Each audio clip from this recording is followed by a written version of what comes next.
Let's talk to a guy that knows about three-way deals. He knows about the NBA. He played at a high level, and now he does an incredible show called the NBA Today Show on SiriusXM. We've been chasing down a couple of people today to get more insight into this crazy trade deadline. Eddie Johnson joins us on the WadeFord.com hotline. And, Eddie, there was no deal bigger. We're going to talk about our Hawks, but there was no deal bigger than this Durant deal to the Suns. Yeah, it was huge. It caught everybody by surprise. It wasn't like a total surprise in Phoenix because we knew, even before the season started, that Kevin Durant was very interested in becoming a Phoenix Sun. And so we knew that the opportunity would be there if it ever presented itself. But I don't think we thought it would present itself this soon. The Kyrie trade probably opened up some avenues. But from what we were hearing, Brooklyn still was not wanting to move him. And then for some reason, late in the night, last night, about 1 a.m. here, we got the news. And so, it was a tremendous shock, but, it's something obviously that we accept. Yeah.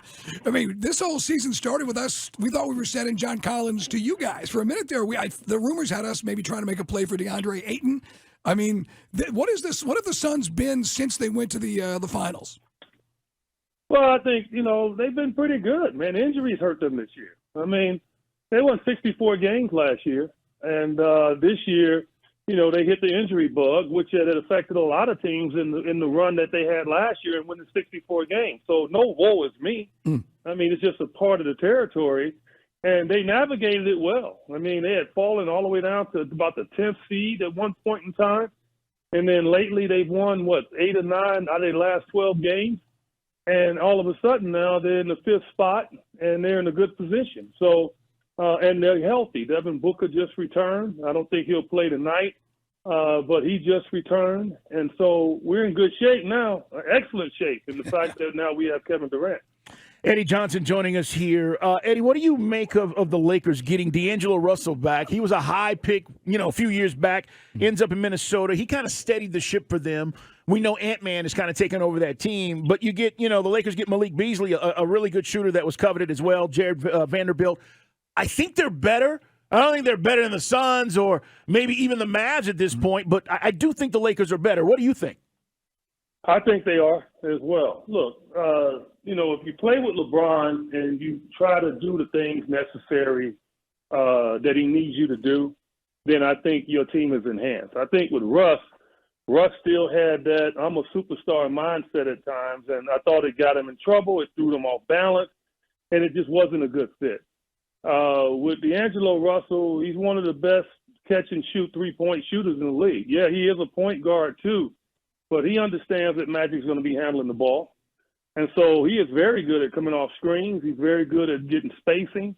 Malik Beasley, excellent at that as well. So they have some shooters now on their team that can spread the floor for them. So the Lakers definitely improved. The Mavs and the Nets trade, do the Mavs need to find before the deadline more three-point shooting to balance that thing out? Well, I think, everybody always needs shooting, okay? If I was young enough, I'd throw my name out there, right? But you can still shoot it. But, everybody needs shooting. And so, I'm sure the Mavericks are trying to look for some front court help, a wing guy that can shoot the ball. I think that's what they don't have. Obviously, they have a tremendous shooting backcourt.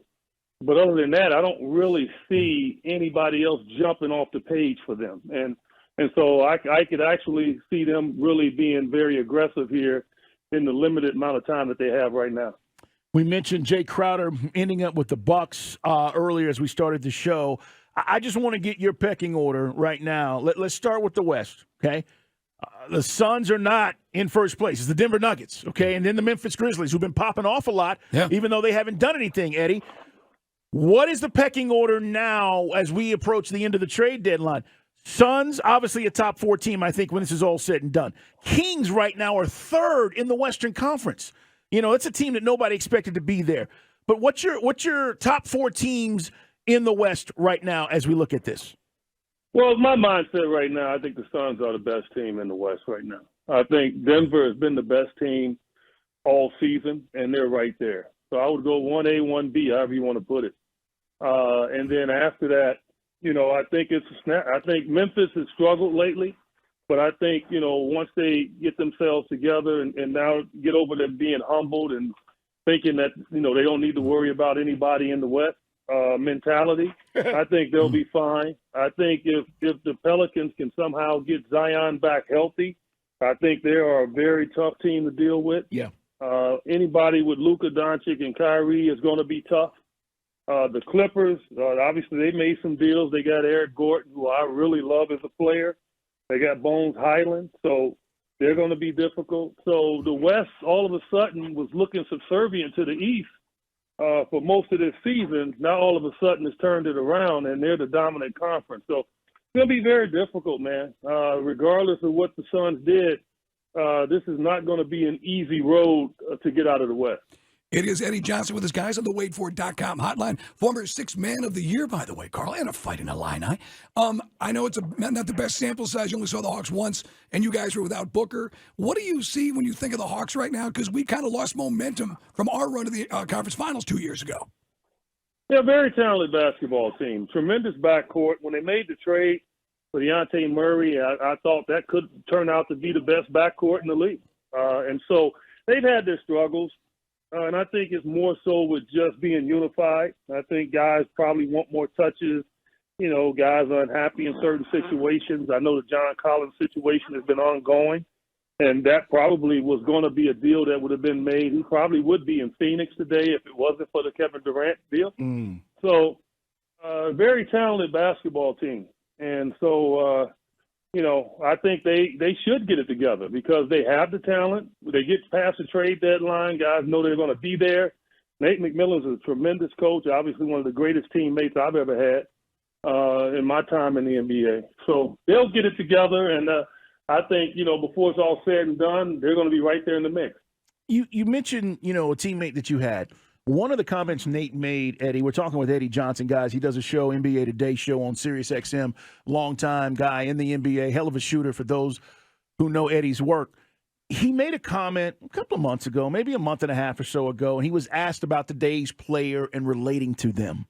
And I thought it was interesting because Nate was basically saying, listen, guys, they do things differently. This is not the way we came up in the league, and I have to try to handle situations differently. And a lot of people here in Atlanta took those comments and felt like, that Nate was saying, look, it's hard to communicate with my star sometimes, right? Trae Young's a young dude. He vibes differently. I come from a different generation. Do you feel that way with older coaches now in the NBA? Well, without a doubt. I think you're getting young kids coming to the league, too. I mean, these kids are coming to the league at 18, 19, 20 years old. They didn't get much training in college. College trains you, because the head coaches in college, they have control of you. Your goal is to get to the NBA, but, teams are going to what? They're going to ask the college coaches, what about this kid? And this kid can't, he can't control the situation. He's got to really adhere to what's going on there. And so with your training, getting stronger, being able to be responsible, being on time, being a good teammate, all those things, man, is what you learn in college. And so when you skip college and you're not there but about a year, then you come to the NBA, you're coming with some immaturity. And now coaches have to approach you a different way. And then also you got the typical yes people that surround these kids because now, let's face it, these kids are getting paid now in college a ton of money. And so now they come to the pros. They've already been spoiled in that aspect. And are they listening? So it's always a tough way to reach them. It's not like when we came into the league, Nate and I, where we were desperate. We knew we were a bad practice from being cut. So it's a different animal right now. And so it's a different way you have to approach them. But for the most part, these kids are great kids. They didn't get that far by being lackadaisical and not being good people. It's just that they just are really, you have to really reach them in a different sort of way. And it becomes laborious at times, but Nate's doing a great job, and I think they're going to get it turned around. And that's the thing, Eddie, as Eddie Johnson joins us, guys, longtime NBA star. This team is just very frustrating for the fans. For instance, DeAndre Hunter, he got an extension 4 years now in his fourth year. When does the light go on? Because we just talked about the college experience. He had 2 years at UVA. That's one of those guys, if he plays to his potential, then we are going to do those things you're talking about. Yeah, well, again, the light does go on at different times for players, and it's all depending on how far they understand the league and what's expected of them. And it can turn out to when you're in your third year in the league or you're in your fifth year.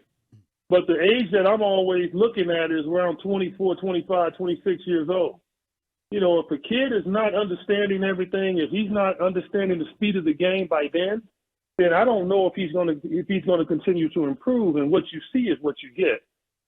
And I think that's the key. I know for me, in my prime, I was 24, 25 years old when I really figured everything out. And to me, that happens for a lot of players.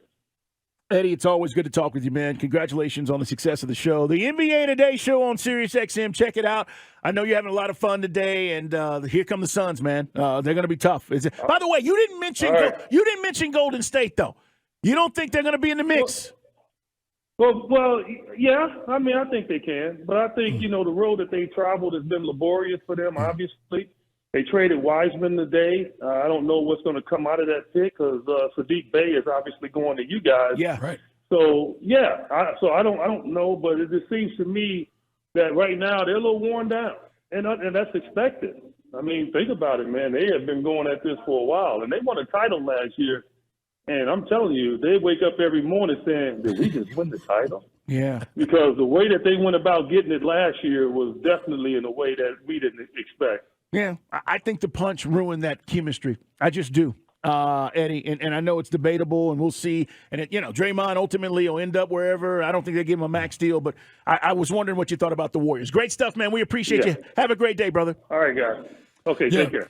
Poole had some unbelievable threes. I was watching some of the highlights on NBA TV. Klay Thompson was going off, but came up short against Portland. He's right, though. The shift, it's all in the West now with star power. And there's not taking anything away from Giannis or Embiid. But here's the thing, Hawks fans. I think right now it's easier to get out of the East than it will be to get out of the West. Well, that's just it. And you know what Eddie said? What Billy Knight used to say, relax. He says it may come together. So everybody's been dogging us for dogging them. Take solace in what Eddie Johnson had to say, I guess.